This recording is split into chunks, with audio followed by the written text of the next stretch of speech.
शराब का एडिक्ट होता कुछ न कुछ होता है। यानी 90% बच्चियों के बलात्कार के लिए कौन जिम्मेदार है? नशा। नशा रोकना किसका जिम्मेदारी? तो इसका मतलब अगर नशा नहीं रुक रहा है, 90% बलात्कार हो रहे हैं, तो 90% बलात्कार के लिए कौन जिम्मेदार? जोर से बोलिए। हमसे कड़वा कड़वा मिलेगा। अगले जितनी देर बोलूंगा, मीठा झूठ बोलना नहीं आता। मीठा झूठ बोलते तब तक सांसद विधायक मंत्री हो चुके होते।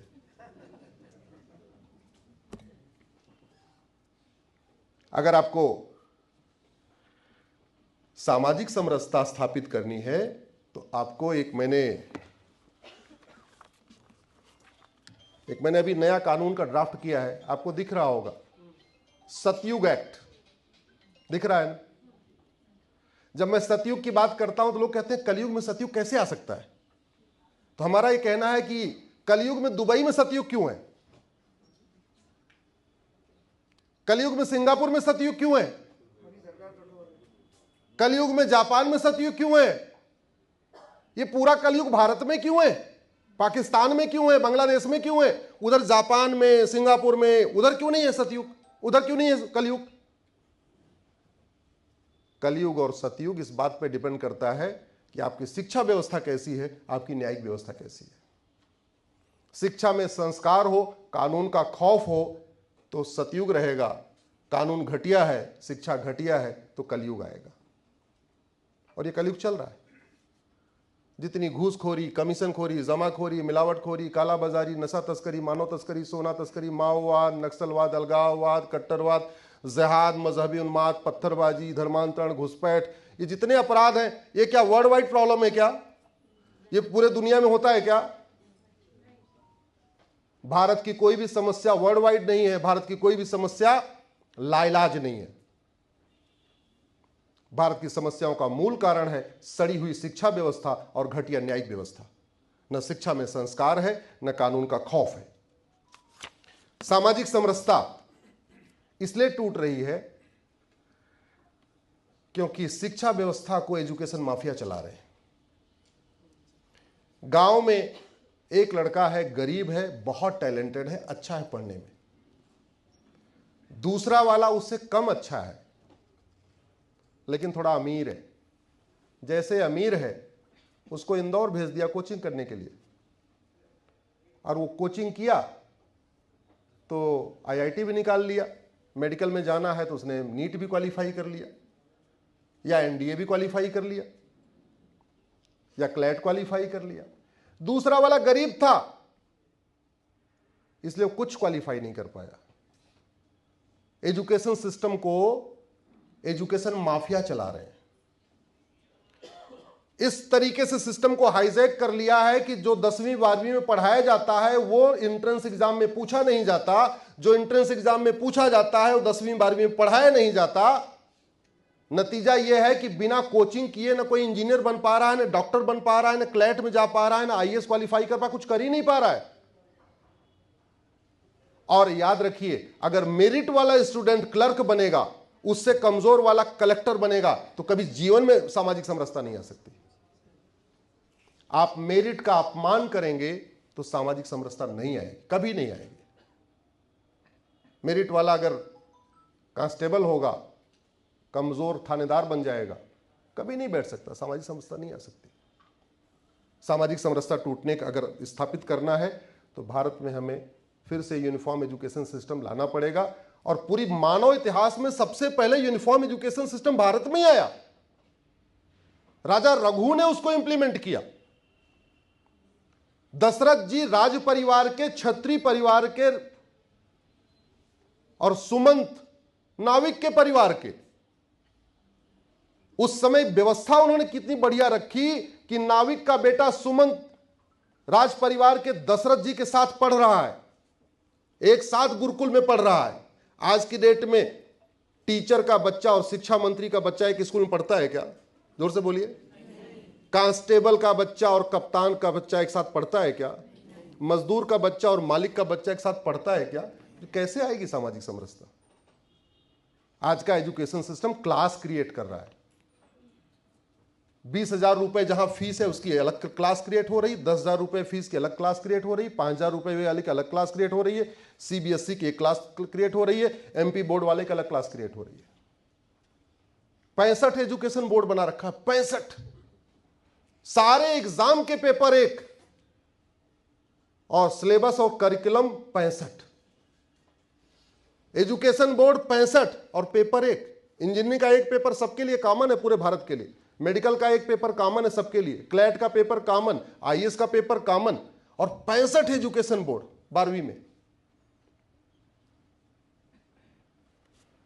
सामाजिक समरसता टूटने का कारण है यह गुलामी की शिक्षा व्यवस्था। सामाजिक समरसता टूटने का कारण है गुलामी की पुलिस व्यवस्था। सामाजिक समरसता टूटने का कारण है गुलामी की प्रशासनिक व्यवस्था। सामाजिक समरसता टूटने का कारण है गुलामी की न्यायिक व्यवस्था। सामाजिक समरसता टूटने का कारण है गुलामी की व्यापार व्यवस्था। सामाजिक समरसता टूटने का कारण है गुलामी की चुनाव व्यवस्था।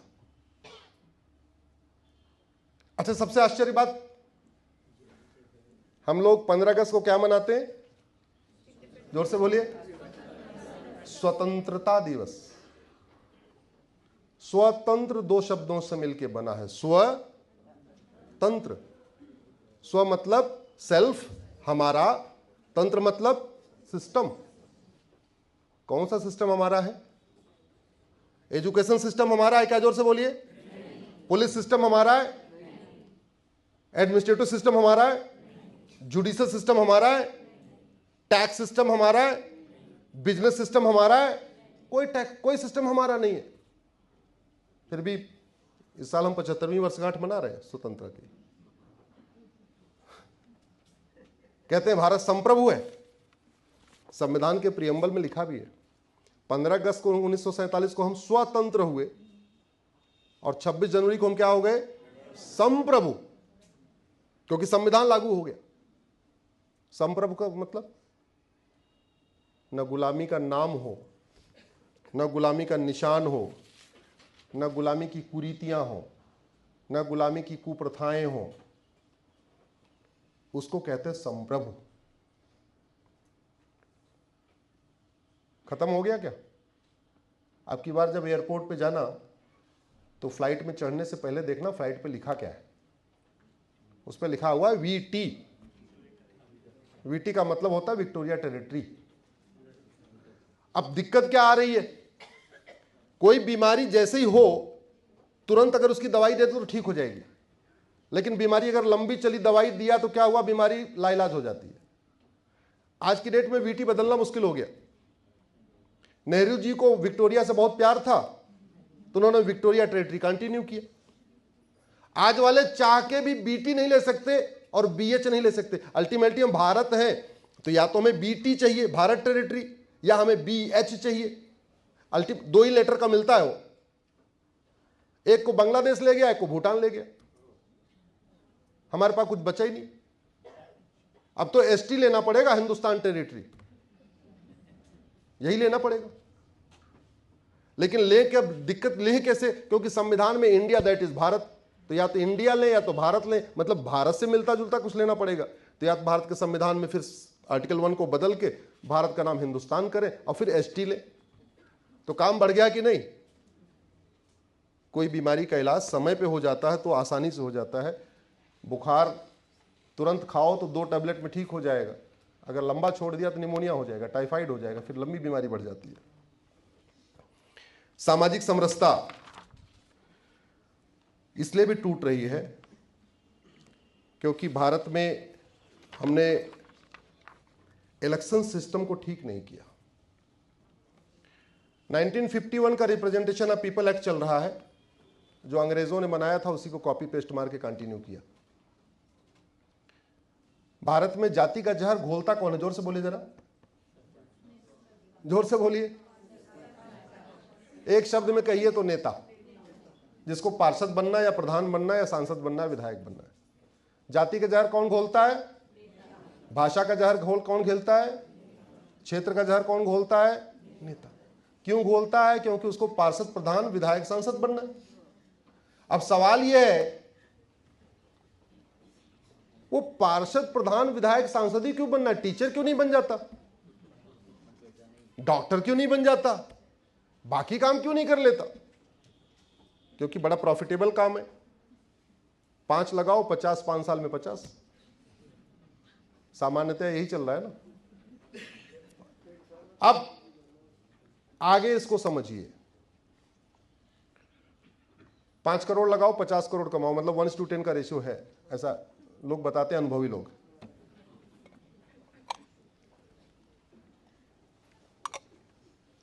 कानून इस पे मेरी इलेक्शन रिफॉर्म पे मेरी करीब 20 PIL है। कानून इतना सड़ा हुआ है,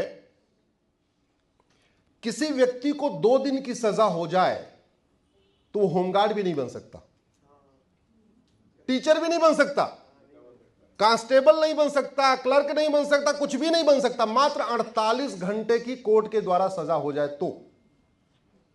लेकिन उसको 2 साल तक की सजा हो जाए तब भी वो सांसद, विधायक, मंत्री, पार्षद, प्रधान बन सकता है। ये कौन सा कानून है? 1951 वाला, 1951 में नेहरू जी बना के गए थे। ठीक है, अच्छा इसके आगे और जरा सुनिए। मान लो 2 साल से ज्यादा की सजा होगी तब 6 साल का चुनाव लड़ने पे बैन लगेगा। 2 तक तो कुछ होगा ही नहीं, 2 से ज्यादा होगी सजा, मतलब 25-24 महीने तक की सजा हुई तो कुछ नहीं हुआ, 25 महीने की सजा हुई तब क्या होगा? चुनाव लड़ने पे कितना बैन? 6 साल का। लेकिन पार्टी बनाने और पार्टी अध्यक्ष बनने पे वो भी नहीं है, तो चुनाव नहीं लड़ सकता, लेकिन पार्टी अध्यक्ष बनके दूसरों को चुनाव लड़ा सकता है। लालू यादव आजीवन सजा याफ्ता है ना, पार्टी अध्यक्ष है कि नहीं? ऐसे 25 लोग हैं जो सजा याफ्ता है, सजा याफ्ता है। मधु कोड़ा पार्टी अध्यक्ष है, शशिकला पार्टी अध्यक्ष है, चौटाला जी भी कुछ दिन पहले चले गए, नहीं तो वो भी आजीवन का पार्टी अध्यक्ष थे अपनी पार्टी के। अगर आपको सामाजिक समरसता स्थापित करना है तो नियम कानूनों को बदलना पड़ेगा और खास तौर पे करप्शन को खत्म करना पड़ेगा। सामाजिक समरसता में जो सबसे बड़ा बैरियर है वो करप्शन है, और इस करप्शन ने हमें बहुत नुकसान किया। गुरु तेग बहादुर जी की लड़ाई चल रही थी, गुरु गोविंद सिंह जी की लड़ाई चल रही थी। उस लड़ाई के दौरान जब नदी पार कर रहे थे तो गुजरी माता 2 छोटे साहिबजादों के साथ अलग हो गई। गंगू ने उनको बचाया,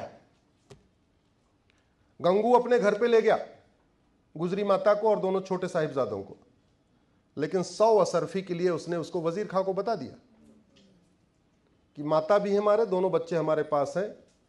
उसको 100 अशरफी मिल गई, तो 100 अशरफी लिया, उसके बदले वजीर खान ने पकड़वा के रात भर उनके साथ क्या क्या किया आपको पता है? दीवार में चिनवा दिया। संभाजी महाराज के साथ धोखा किसने किया था? उनके नौकर ने। किस लिए किया था? अशरफियों के लिए। वो धोखा खत्म कहां हुआ? अब तो बढ़ चुका है। पहले एक वजीर खां था, एक औरंगजेब था, एक बाबर था, एक हुमायूं था। अब तो हर जिले में बाबर, हुमायूं, तुगलक, वजीर खां है। और पहले तो एक जयचंद था, एक गंगू था, अब तो हर जिले में गंगू है, हर जिले में जयचंद है।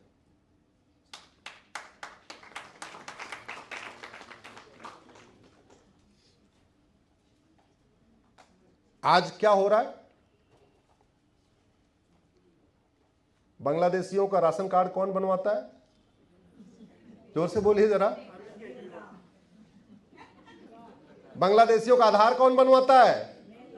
बांग्लादेशियों का बर्थ सर्टिफिकेट कौन बनवाता है? बांग्लादेशियों का निवास प्रमाण कौन बनवाता है? बांग्लादेशियों का वोटर आईडी में नाम कौन जुड़वाता है? किस लिए? सत्ता के लिए। सत्ता क्यों चाहिए? क्योंकि 5 करोड़ लगाओ 50 करोड़ कमाओ।